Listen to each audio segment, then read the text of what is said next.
we've had some very meaningful conversations today around childhood, about nutrition, well-being, about safety, and small little things that create big impact in the life of children.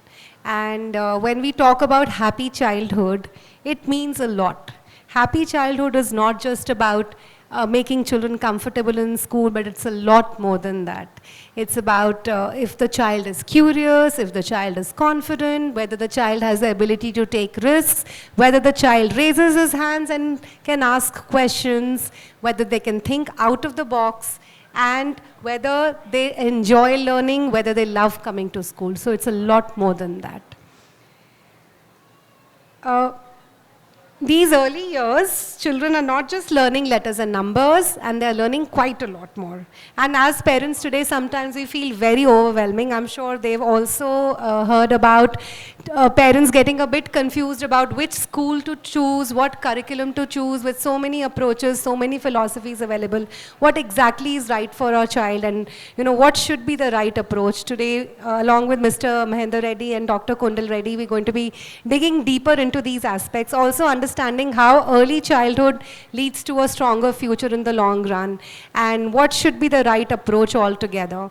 Because we should not be just preparing our children for school, we should be preparing them for life without making them lose the essence of early childhood, the joy of early childhood. So thanks to both of you, and sorry to keep you waiting for a long time. And we'll keep this session interactive. Whenever you got to stop me, please ask questions from both of them. They are into the neighborhood schools from this area, and I'm sure you all will have a lot of questions, so we can definitely keep it interactive. So first, I would like to start by zooming out a little. Mr. Mahender Reddy, when you look at the bigger picture, how has early education really changed over the years? And what feels fundamentally different about how young children are learning today compared to how when we grew up? Are these methods changing, or has our understanding of childhood evolved itself? Thank you, Mukta. A disclaimer before I say anything, I'm no childhood or early education expert, but I would say from, the question is like how it changed from when we studied to what happens today. I clearly remember I went to a state board school and got whacked every day in school nicely on my knuckles, and everywhere kneeling down outside the classrooms, and that was perfectly fine. And when I came back, and I was 23 when I was the principal of a junior and a degree college. And I clearly remember, this not too long ago, this was in 2000 and 2001, lots of parents used to come and leave the kids and say, "Isko khoob mariye." You whack him nicely, straighten him up. And of course, I could clearly see from there, very quickly, the society and the world changed very quickly. And from 2000 to by 2008, 2010, you could never touch a child, right? Touching a child was a big no-no. From what I see in just 5-7 years, when parents used to come and tell me to, slap my child, whack him nicely, and from then it changed very. So the transformation has been quick, and it's being quicker now, and things are changing. But one thing I have observed, when I went to school, I took every opportunity to say that, or to find an excuse not to go to school, right? I would fake a fever, or I would false, because if I didn't do homework, I knew I was going to get whacked, so I was very sure that I will have to find an excuse not to go to the school. But over the years, not only our own schools, but I'm seeing the schools around, and the way we have, our education has transformed. I see lots of children want to go to school nowadays, right? And even when my daughter was growing up, even when she had 1 or 3 fever, one thing she didn't want to miss was school. And it was very surprising for me. When we were going to school, we found an opportunity, and when it's a holiday, it used to be a great joy. Or if it's a rain and suddenly the school just said, there's no school tomorrow, it used to be a big festival. But I saw my daughter, and I see the kids now, they're very unhappy when the school is closed. Then a lot has definitely changed, the way we are teaching, the way children are experiencing school. Definitely lots has transformed, and in a good way. So yeah, thank you. Dr. Kondal Reddy, would you like to share your views on this? Yeah, I think there's a huge transformation, and it happened very fast, very, very fast. And I think some of the key things that has changed is one, the whole economic development has completely changed the expectations of the parents. And also the ability of the schools to do a lot more, right?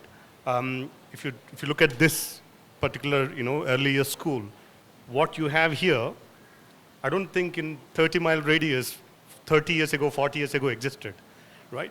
So there's a lot more resource, lot more opportunities for children to learn, and the expectations have also risen for good reasons by the parents, how their children are supposed to grow up and how they are going to develop and so on and so forth. So I just put, these things around in 3 key categories, right? I think the first is physical development of the child. That is very important for any mother, father, and that has changed significantly. The kind of nutrition you provided, the kind of physical activity the children are having in the school. I remember most of the schools, child goes to the school 30 years ago, stays on a bench, and remains on the bench until the whole school is finished. Now that's not the case. The whole curriculum and the weaving of various physical activity in the school, most of the schools, I guess, has changed, and for good thing in a way. So the physical development of the child has turned much, much more positive. The second aspect is social. And I think here probably, I wouldn't say things have gone much, much better, but a lot more. When I say social, the ability to communicate, the ability not only to just have fun, but also the ability to communicate and learn to effectively communicate at very early age. And this is quite important. And many schools, many earlier schools are doing a good job about it. And there's a lot of curriculum developments, a lot of tools we have now. I mean, I have not seen a screen throughout my schooling or even until degree. Now, you can't find a classroom, even earliest classroom, without a screen, right? We are a school without a screen, and we are extremely proud of that fact. But at least you'll bring some screen at some point. I'm not saying that permanent screen is there, but the screen is part of development. I mean, a lot of us take the screen as a negative thing, but a screen can be used much more powerfully today, because the visuals has much more powerful learning tool than anything.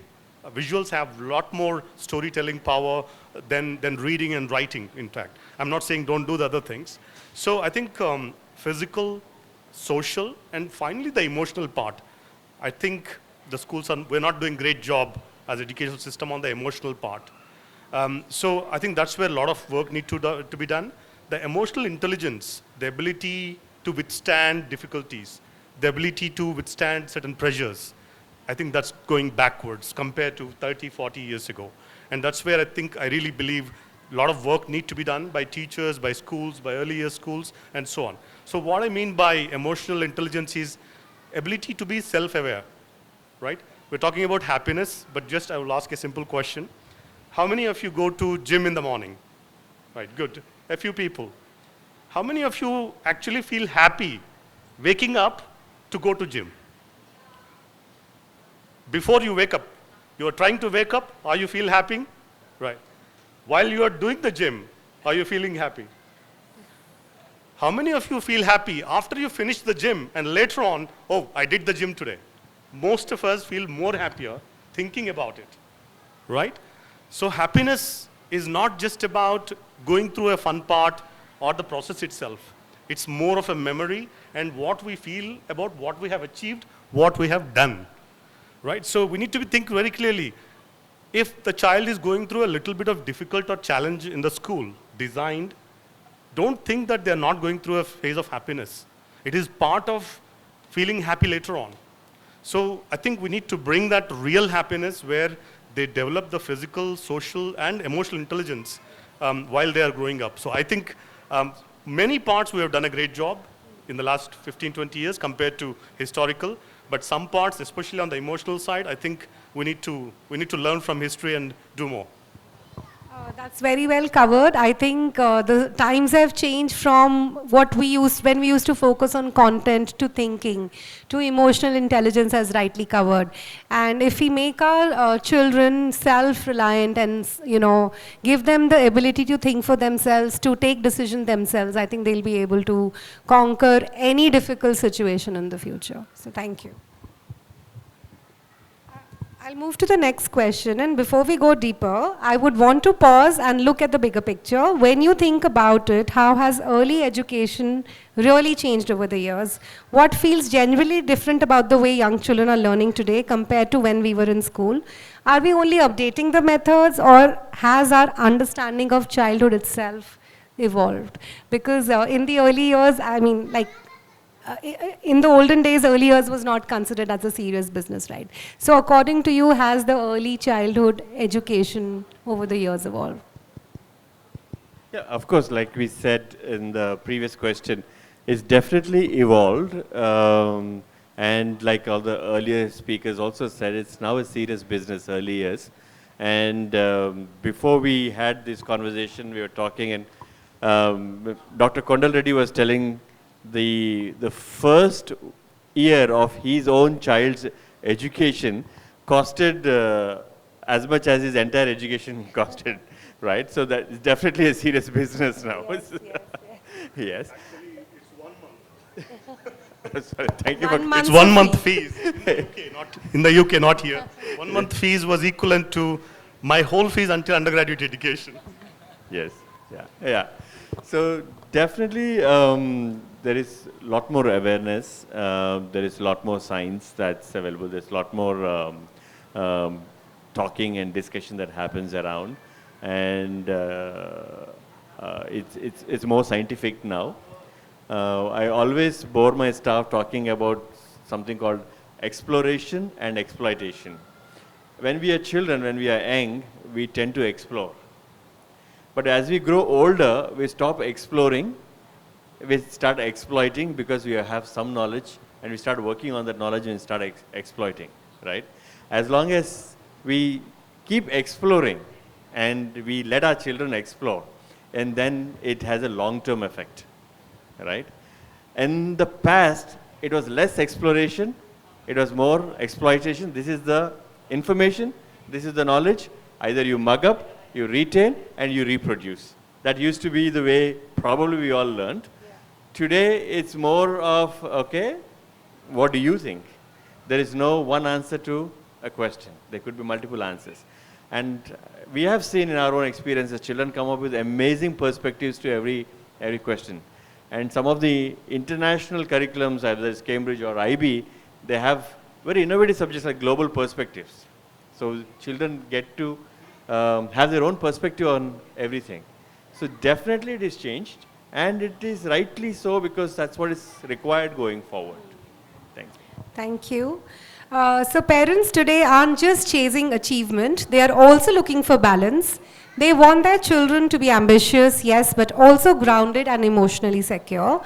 At the same time, there are so many approaches out there. What to choose? Play-based, inquiry-based, structured academics, and international programs. It can feel overwhelming to you all. So in the early years especially, how do we find that sweet spot, Dr. Kondal Reddy? How do we give children the freedom to explore while still building a strong foundation? So what's that sweet spot? I think most of the curricula today, even if you take IB, Cambridge, or for that matter CBSE, the National Educational Policy 2020, it's quite revolutionary. I think implementation is a bit slow, but in terms of what a curriculum should have, what you should teach in early years, primary years, middle years, and all of that, it's well set. The problem is with the implementation, yes. Right? You know, whether a given nursery or a school, primary school, high school, how well they're implementing this holistic overall development of the child, okay? I think methods-wise, I think we got very good methods. We got great tools to educate our children. We got great technologies to help educating our children. I think most of the schools are geared up quite well for that. I think where the difference lies, where the sweet spot lies, is how a school or a teacher in the classroom is bringing all of these together, right? So, for example, if you are teaching numbers, you know, for an earlier child, if you are teaching, how to be happy, if you're teaching how to be physically fit for a young children, how do you bring in a classroom environment all of this together? So the teacher, a particular school, how they are implementing a curriculum. There can be an IB school who is doing a great job in the same classroom. There may be another neighboring IB school who is not doing that great job. So I think it's quite important how various things are brought together. So one thing I particularly, I talked about emotional intelligence. Now most of the curricula are well structured. The teachers are well trained on a lot of things. But early years is an area where a lot of things have to improve. I spent 25 years in education. Most of it was in the UK, 2 decades. There is a degree called Bachelor of Science in Early Years. Right? Most of the universities have a Bachelor of Science degree in early years, which is quite a well-established degree. This is for people to take care of that age. Right? I don't find any degree. In fact, I sit on Apollo University's board and I'm asking them for the past 2 years, launch a degree like that. Because we need skilled people, because what you teach in early years is different from what you teach in primary years. Just as an example, how many of us teach delayed gratification as a skill? Right? So about 40, 50 years ago, Harvard University did a fantastic research on this, and they continued that research on the same children for 50 years. Okay? So they put a cake in a room, and they tell the children, if you don't eat the cake now, I'm going to go out. If you don't eat this cake now, I'll give you 2 cakes after an hour. So the children, the 20 children, they did this research, and the people, once the teacher left, and the people who ate the cake and not delayed their gratification, they were less successful from the people who actually delayed and got 2 cakes at the end. How many of us teach that skill of delayed gratification? Wait, the success comes a bit later. I was talking to Pullela Gopichand Garu. We teach achievement and success to our children. How many of us teach failure? There is nothing called, only success in life. I have not seen a single individual who always succeeded throughout their life. And why, logically, as parents and teachers, we are only teaching about success? So failure is part of our life, and we have to teach those children how to fail, but also how to learn from the failures and how to withstand a failure and then get on and be successful again or try again. So I think those parts we need to bring into education in a structured manner. And that just doesn't happen in the classroom, it happens outside the classroom like these places. So I think we need to do some work on those aspects, but a lot of work on structures, methodologies, pedagogies, curriculum, design, tools, technologies, fantastic work is done. But this part, I think we need to do a lot more. I'll just add, so freedom without structure, it can be chaos. And structure without freedom can be stifling, right? And I think the beauty is to find the right balance, right? Like earlier I said, exploitation, exploration. If you continuously exploit, also there's a problem. Then continuously exploit, there's also a problem. So you have to find the balance between exploration and exploitation. Yeah. Thank you so much. I think we've got a very good perspective from 2 leaders of one of the best schools around. Any questions from the audience before I move further? Any questions? Yes. Can we give her the mic? Mic?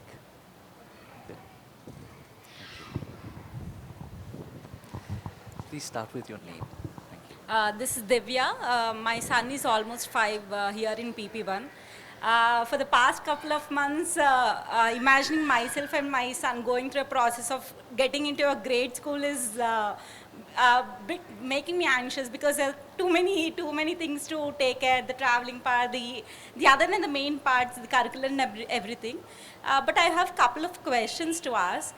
How do we keep I think the child, and more than the child, the parents open when your child walks into a grade school? Because now the thing is different. When I was into a grade school, I could change schools every couple of years. That was a very easy task. But with so much of going on in the education system and everything, how we keep ourselves open? Like, because this part is different. Like, this early years are different because we are a small family. They operate in small groups. But when you get into a big grade school, it's the number-wise is also great, and what we expect and how we keep ourselves at least ready to get into that part of the world is one thing. And I already got answers to most of my questions because being emotionally, that part should be settled. That is one of the points that I was thinking.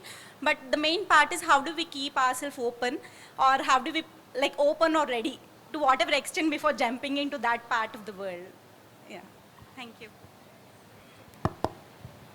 Yeah, openness, I guess. That's what okay. So probably somebody who is running a school, it's an answer and also a request for parents. Okay. Be open in terms of your expectations. So I'll just give an example on mathematics because that's our big thing, math and science in India, South India especially. So if I give a question paper on trigonometry to all of you, you all studied trigonometry in your 8th, 9th, 10th, whatever. How many of you actually will be able to solve a trigonometry equation? Not many, including myself, okay? But how many of you believe the things that you learned in the school, how to impress people in terms of how to lead, how to come out of a difficult situation in friendships and so on, how many of you actually learned those things in the school and still useful? So many of you, right? The reason I say that is, yes, the math, the science, the languages, all of these are very critical. I will never take away the importance of those. We have to teach our children. But also at the same time, everybody has a pace, right? The things that you may not learn sometime, you might pick up later on, okay? And it's important to be open-minded about that. Not everybody will learn statistics, all of them in 6th class. Even though syllabus might say that you have to learn this, mean, mode, medium, and all of that. Some people will learn in 9th class, basics of statistics. So be it, because everybody have their own pace to learn. So as a parent, I strongly suggest as a parent and also as a school, somebody who runs, give them an open mind, have an open mind to learn at their pace. Of course, you need to work hard at it, but be an open mind. Secondly, also be open in terms of the importance of the other skills, right? You can ask any question today to any AI tool. It will give the answers on a fingertip.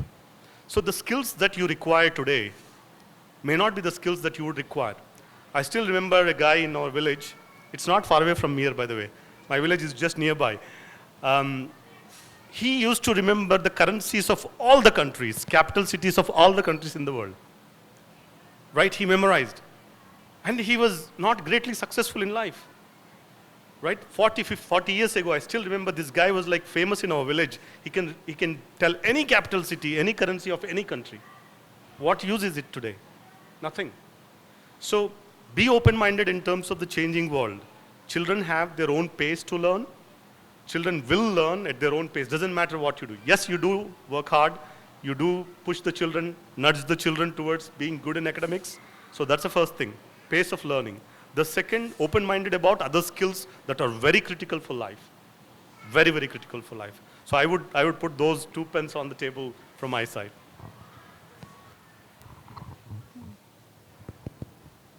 Well, I probably didn't really understand the question when you said how you want to learn to be open. Okay, I would suggest that you choose a good school and trust the school. That's there. So at Ekam, we often say that the environment is the third teacher, and children aren't learning only from what adults instruct, they're absorbing from the space around them. The materials they engage with and the quality of interactions they experience every day. So my question to you, Mr. Mahender Reddy, is, in your opinion, how early do you think academics should start? How early do you think academics should start? Or how deeply are we nurturing thinking in the early years? When you say academics, what does it mean? The content, the ABCs, the 1, 2, 3s. Well, I am not an expert, or I don't think I can comment on how early we could start. Probably our head of school, Ruchira, is here, would like to say something on that. Well, each country we see has very different. If you see internationally, children start much later than in India. I think we are more anxious and we start pushing. But whatever it is, I think each child will find their own space and time for learning. And we have a structure, like Dr. Kondal Reddy said, we have an NEP that talks about when, what, and all that. And all schools kind of follow that. And I think whatever we are doing right now, whether it is in Ekam in early years or in whether it's EYFS from England, early years curriculum from England, or there's all research based and structured, and I am sure they know what they are suggesting is the best and the right way. Yeah. Do you have any inputs? Yeah. Yeah, I think most of the curricula has very clear expectations of what age child should learn what. Okay. Despite of things called differentiated learning, every child will go through at their own pace. If, for example, earliest one, which is nursery, or PP1, which is equal to our LKG in olden systems, PP2, UKG, I'm talking about IB curriculum, they have very clear expectations by end of year, by end of LKG or PP1, where they should be in terms of numerical, in terms of self-awareness, in terms of language skills, and so on and so forth. But every child goes through their own pace. But there are very clear expectations in terms of where the child should be at the end of those stages. Now, I think just going back to the lady's question who said, I strongly agree with Mahender Reddy Garu, because don't change the schools. Do whatever research you have to do and stick to it until things go really wrong. Of course, you have to shift the school. But don't change the schools often, because, as I said, the friendships they make, they have to break those friendships if they are moving the bonds they make. And all of that, it hurts the child quite a lot. So do the research and make sure that you get it right for the first time, and then stick to it, unless things go really bad. Obviously, at that time, you have to change the school. So I think most of the curricula has very well set goals, and learning starts on the day one. In terms of particular things like logic or numbering or the language skills, I think there are very clear goals on that, and the parents should not think too much about it. In fact, both of my parents, didn't even finish school. I think I did okay. I did my PhD as well. So I was the first person in my family to go to or finish schooling, not to go to university, finish schooling. So I think parents sometimes should take a little bit of backseat as well. If you have a good school and if you are nudging enough when they come home, do that 1 hour of study and rest of the fun time, and I think you're okay. Too much of focus and too much of push in this age, I don't think it's required. Sometimes some parents need to take a bit of backseat, in my view. Okay, thank you so much. That was a good. I think Richard wanted to add something to that question. Ms. Ruchira.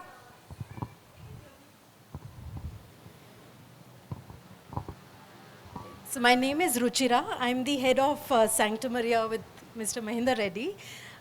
Sometimes we end up using these words too often and get so caught up with academics and what is non-academics. I think it's all about learning. And Dr. Kondal also said the same thing. It's about learning, right?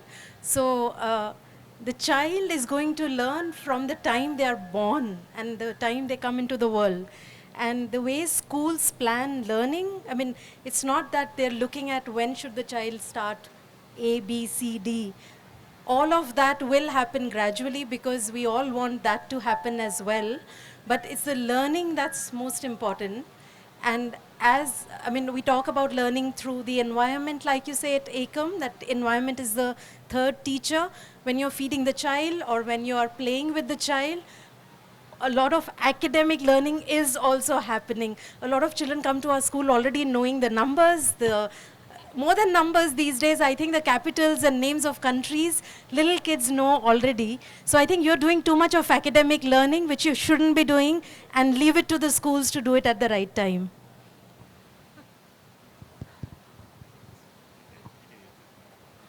Thank you. So from an early years expert view, because I know they're not early years experts and I asked them a difficult question altogether. But from an early years expert view, my viewpoint on this question is, I'm answering my question myself, that I believe learning letters and numbers can wait altogether. There is no hurry to rush childhood. There is no hurry to teach them all of this.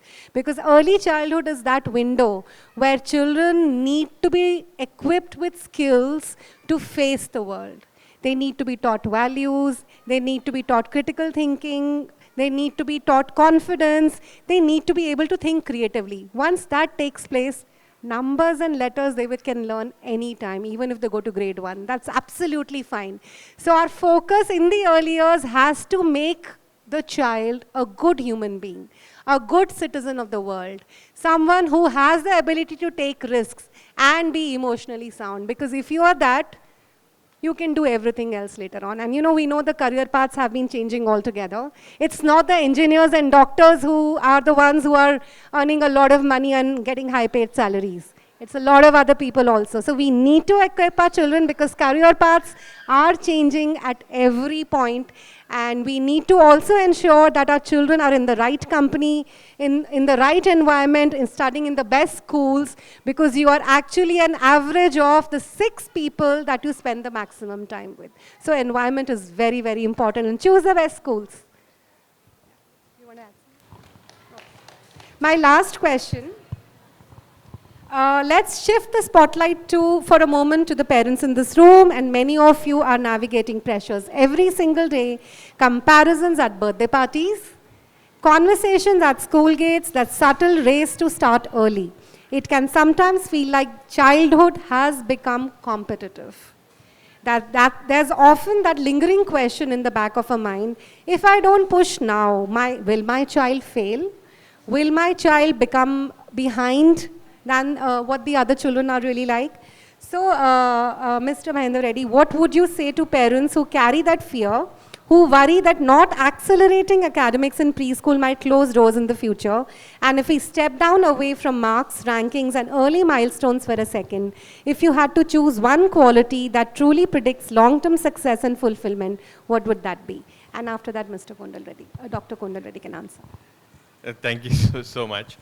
We often see parents get very anxious, not because the child knows something or does not know anything, but when they see the neighbor's kid knows all the tables and your child does not know the tables, then the worry comes in that, yesterday I had a parent who says, this is in our Sancta in NCR school in Delhi, isko kuch pata nahi hai, I am sending my son to IB school.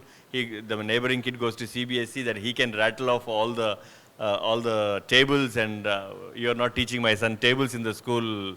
क्या फ़ायदा इतना पैसे दे के आपको?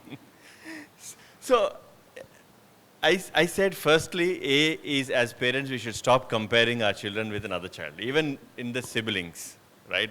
If the 2 kids, one kid could be academically very good, very successful, and another child may not be as successful as this thing. Every child is unique, and then they will shine at the right time. So we need not be anxious, we need not to worry. We should just let them be, as long as they're happy, as long as they're curious, as long as they're exploring all the time. We are today admitting our children in early years, and they will go into the world 15 years later. Right? We do not know what the world will be 15 years later. It's very, very different. And we've seen so fast changing with AI coming in, and everything is changing, and we do not know what is required, what kind of skills are required. So I suggest that please don't be anxious. Children will do well at the appropriate time, as long as you are guiding them and do not put pressure. Don't keep pressurizing them that, comparing them with the others. They will do at their own pace. Yeah, I think it's pretty difficult actually not to compare. I mean, despite of whatever we say, when your child brings a report card, how much you got and how much your friends got, right? And it's built into that, as we are humans and we compare, right? It's built into our genes. So I think, can we avoid it 100%? I don't think so. But we can do a lot of work on it as parents. I'm also a parent. My child is studying in grade 7. My son is in the university. So I think we can do a lot by learning not to compare. Okay? So comparison gives us a level of confidence that where is my kid? Otherwise, there is no grip. How do you know where your kid is if you don't compare? So it comes naturally to us as humans that we compare. But what we can learn is not to compare and start pushing our children. He's good in mathematics. Why can't you be? Your kid may be fantastic in communication skills, language, logic, and some other things. But you forget all of that. You're not good at mathematics. So what? He's not going to, be a failure just because he's not getting 95 in mathematics. If he's getting 60 in math and 88 in English and probably 90 in arts, so be it, right? So because it's impossible not to compare, I'm not asking them that, but make sure that you learn. Even if you compare, make sure that everybody has their own skill set. Everybody, and also, I think Sam Altman or somebody from, I think it was Sam Altman, last week he was saying, do you know what is the greatest technological skill in the next 1 or 2 years? Python, Java, and all of that. He didn't say any of that. Do you know what he said? Asking good questions in English. How many children are we teaching asking good questions in English? That's what prompters who are paid $500,000 and $1 million per year. Asking for good questions in English and ability to frame good questions. You don't need any mathematics or Python, Java, C++, on that. They are saying, I'm not saying that. The multi-billion-dollar AI company chief executive is saying that. So the skill set the IITs have taught over the last 20 years is no longer the same value than the skill set. So let it be. If your kid is superb at something and not so great as your neighbor in mathematics or science, so be it. Somebody cannot be good in math, science, English, dance, Bharatanatyam, everything, right? Even Superman is not.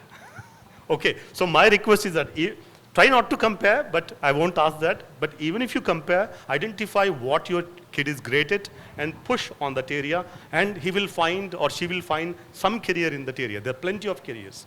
The last answer in terms of what are the one thing I suggest in terms of skill, I would say two.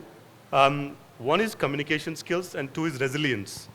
Communication skills in a language, ability to ask, ability to communicate, ability to debate.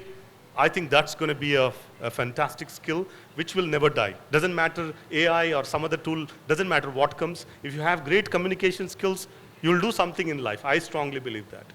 Second, resilience. When you find difficulties, when you face difficulties in life, how do you stand up? How do you take that pressure and be resilient?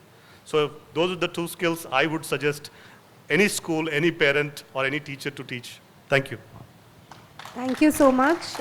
While this was very clearly mentioned here, it's human nature sometimes not to compare. Sometimes to compare. But ideally, we should not be comparing children because every child is special. Some bloom now, some bloom later. But every child has some innate ability to do wonders. And if you are able to give them a very good environment, if you are able to provide them with skills, with self-belief that they can do it, then they will be able to overcome any competition and they will be able to do really well in life. So before we conclude today's fireside chats, is there any question that you would like to ask the experts here? Anyone from the audience? Any concluding statement? Sorry. Okay. We answer silly questions all the time. Hi, my name is Sumant. Since the preschool is already sorted, we are with Ekam. I have a typical question for the primary and secondary education. So how do we take a decision to get into this school or that school on a broader prospect? Let's say syllabus is one thing, the distance from your house is one thing, let's say budget is something else. On what parameters should we take the decision? If you can give some insights. It's a very good question. It's not a silly question. I need a mic. Well, I do not know whether it's a silly question, but it's definitely a tough question. And I don't know why I get all the tough questions. Well, I think, like you've mentioned, there are several factors. Distance from your home, the curricula that the school and you would want to choose for your child. Budget is one huge concern, criteria probably. Well, keeping all of this, I would say that it's too early to imagine where your child wants to be when he finishes grade 12. Where you want to go to the university, where you want him, whether you want him to go to one of the top universities in India, abroad, want to maybe do medicine here or go abroad. There could be multiple things that you will probably figure out when the child is growing. By the time the child comes to 8th, 10th grade, probably slowly the career choices will start forming. But if you have some sense of, what you could have your own ambition for your child, and of course, your children will have their own ambitions for themselves. But probably initially, we all as parents will drive our children towards our ambitions. For example, when I was growing up, everybody was doing engineering and a few were doing medicine. Apart from this, there was nothing else. I did my mechanical engineering not because I wanted to be an engineer. I did not know what an engineer was. Because my elder brother was an engineer, all my friends were becoming an engineer, and there was a pressure that I also had to become an engineer. Now if I look back, I say, why the hell did I do engineering? For what? I mean, I never used it, and probably if I had done a BA English, I would have been more happier and probably would have, been better. Or learned a language, probably would have been more useful to me, maybe a French or a Spanish or something like that. But back then, it's like if you're not doing engineering or medicine, you're not having any career and things like that. So if we have some sort of an aspiration for our children to, go abroad and study one of the top universities, or they want to go to an IIT and do, probably choose a school that will align for your aspirations for your children to get there. That one. Apart from all the other factors that you mentioned, distance from home, budget, curriculum. In the end, whether for curriculum, I would only say, lots of people ask me, is Cambridge good or IB good or CBSE good? And I also had lots of chats with Mukta as well. I always say, choose a good school. Whether it is a Cambridge or a CBSE or an IB, that doesn't matter. A good school is a good school is a good school. A good school is a school where they have good teachers, right? If not great teachers, a good school, you should find a school with teachers that will inspire children to become what they aspire to become. I hope I was able to answer to some extent. Maybe if Mr. Dr. Kondal Reddy could add. Yeah, more than happy to add. I'll give two examples where how not to choose a bad school. That might give you. So somebody came to our school and asked, I think it was 7th or 8th grade, do you provide civil services coaching from 8th grade? I said, we sat quite. I mean, he's a very intelligent parent. And number of parents ask, do you provide early training for IIT, JEE or NEET, like from 6th or 7th grade? And we spent quite a bit of time explaining what our school is about, and it's about holistic development plus subject knowledge and all of that. Now I said, actually, this is not the right school for you. If you're looking for civil services coaching from grade 8 and IIT coaching from grade 6, some special batches and all of that, this is definitely a wrong school. I told you very clearly, and this includes at least 10, 15, 20 parents. I said, this is a wrong choice because there are very good schools who does that. So if your ambition, because I really agree with you, in terms of as a parent, you drive child's ambition to a certain extent until the point they become independent and they have their own choices. So when you are making the choices, which you will, and what is the ambition of you as a parent for them, that will drive. You want holistic development plus subject knowledge, which requires not only good teachers and classroom, but good infrastructure as well. Because you can't teach holistic development in a classroom. Unless you have playgrounds and things and all of that around, you can't teach a lot of things in the classroom. And I think it's really important to look what you want first, determine that. I really want my kid to go to IIT. Fantastic, nothing wrong with that. But many schools may not be preparing your child for IIT, JEE or NEET from class 6 or 7. Because those competitive exams, there are particular specialist schools, I will not name them, but there are specialist schools who does that very well. So what your ambition is for your kid and whether the school matches your ambition. If you want good education plus holistic development, you must have certain things in that school. So I think once you are clear about that and do the homework, and of course budget is a big thing, obviously, because you may have a school which does everything, but it may be beyond the budget. There is no way, I could have afforded some schools, but I was unable to afford many schools in my schooling days. So that's the nature of reality. Nobody can change that. It depends on your own circumstances. So what's your ambition for your child? What you want from the school, and whether the school will be able to deliver. And you can walk into a school and make a decision very quickly about that, whether school will be able to deliver your ambition for your child at that stage. Thank you.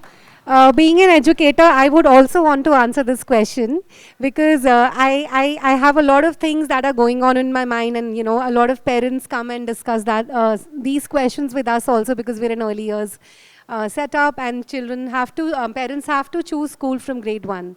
So generally my answer to this question is go with the vibe. When you enter the school, the way the guard treats you, from the first person you meet in the admissions office to everyone around, the kind of vibe that you get from that school is the place that your child will be studying. Yes, of course, it has to be good with academics. It has to have the right curriculum, the best, the best teachers and everything. And of course, the other things like the distance and everything. But go with your vibe as well, because if that school exhibits values right from your first interaction, this is the place where your child will definitely bloom and get the loving environment. And don't go by the looks of the school. All of us have good looking schools. We have invested a lot of money, but go with the people who run the school, the management, the team, and also the teachers. That's very, very important. And I think all of us are proud here. We can proudly say that we have got the best teachers. We are blessed with one of the best teachers from Hyderabad. It's very difficult to find good teachers, but yes, we have the magic to convert someone, even though somebody is not from a teaching background, to be a good educator, because education happens from the heart. It's not about the degrees that somebody has. It's not about the numbers of years of experience. In fact, when I hire teachers, I do not even look at the number of years of experience they have, because somebody who has an experience but not in the right area, in maybe a traditional approach, it will take me more time to make that teacher unlearn what she has learned to learn the way we would want to teach, which is to teach from the heart. This is from an early years point of view. Of course, it's very different with the older age groups. But yes, choose the school where your heart says yes. I think that's what I would like to add. So as we close the series of fireside conversations, I feel deeply grateful. Ekam began with a simple belief that childhood should not be rushed and nurtured with intention, care, and love. Across these conversations, from well-being to nutrition, one truth has completely stood out, and that is happy childhood is not a tagline. It is something we all should be building together. We all should be coming together to work towards a common purpose, and that purpose is to bring the difference in the life of children. The Happy Childhood movement isn't about one school or one voice. It's about collaboration. It's about adults coming together with care and clarity that clarity for the children that we are raising.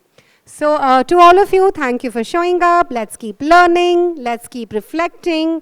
And above all, let's keep choosing childhood over and above anything else. Thank you, everyone.